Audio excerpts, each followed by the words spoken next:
how did the ADHD sort of intertwine with all of that? Because ADHD is a serious problem. It's really hard, and to really focus on obviously one single thing at any given time. You talk a lot this in your videos and sort of in your on the material that you produce and everything like that. But maybe you want to just add a bit more color to how the experiences of ADHD, but also how you dealt with it and how you converted that into something.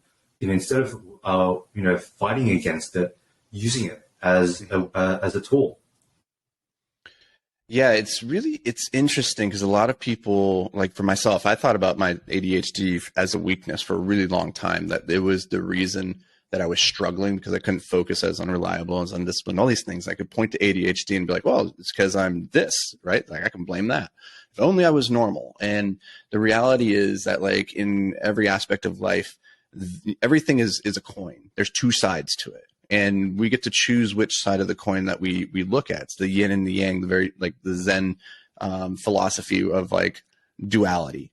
And if we look at ADHD and say that's my weakness, well, on the other side of it, it could also be your strength if you can figure out what aspects of it and how to leverage it. And when I look at ADHD, there's a couple of aspects to it that are like superpowers, truly.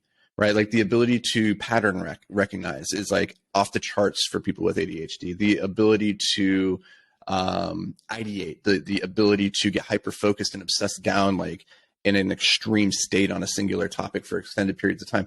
Like these things, when we utilize these strengths, we can't be matched. But the problem is a lot of life and a lot of what we're told in school and that makes for a good employee do not leverage these things, these aspects of our personality.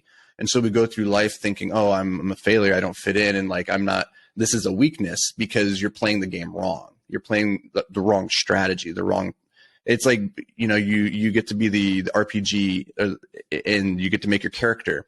And it's like you built out this badass barbarian and now you are in a situation where you need to have like wizarding powers and you're just a big, strong barbarian. And you're like, well, I can't throw fireballs.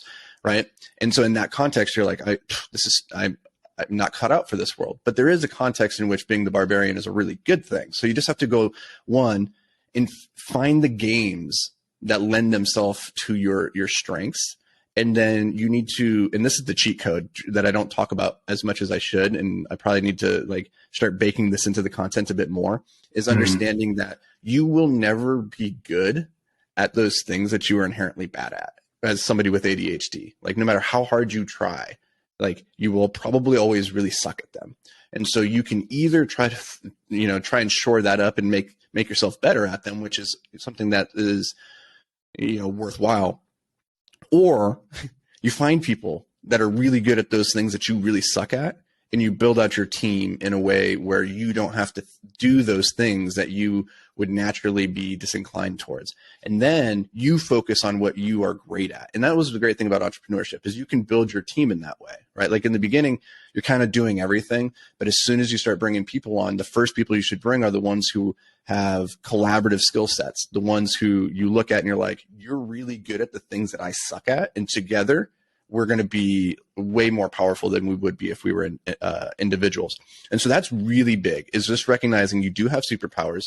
You need to start finding the games where you can leverage that superpower to your advantage, and then find people who complement your superpowers so that in those contexts of life where, there's going to be these areas where you can't just ignore them, right? Like the financial side of like the minutia of accounting and spreadsheets, like in a business, that has to get done. I hate it.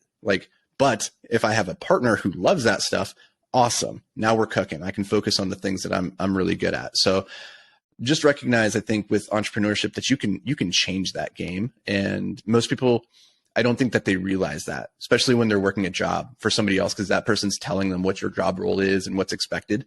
And so you can very easily get just trying to squish your square peg down a round hole. And you said something earlier that I wanted to circle back to really quickly, because it was a lesson that I learned the hard way, is when you first get into this like creatorpreneur world or entrepreneurship where you're taking full accountability and responsibility for everything, that's really cool in the beginning. And then as you start to scale, everybody thinks like, oh, I need to hire people and bring them onto the team. And what I found was it's very easy to hold myself accountable and motivate myself. However, as soon as we started hiring, and we have some companies that have 20, 30 employees, as soon as we started doing that, I started to realize now those employees all have power over me. And in a weird way, like it went from being like in the beginning, it was just me or maybe a few other partners. It went from being something where I'm in complete control and accountable to myself, and I don't have to answer to anybody else. And then you hit this point where now you have people that are depending on you. And it's almost like you've come full circle, so that like that authority or that accountability that you maybe rebelled against externally, it comes back. And so it's just something to think about is like a lot of people, when they consider building a business, they think I need to have a lot of employees. I want to build 100 employees, 200,000, whatever. It's like, maybe not.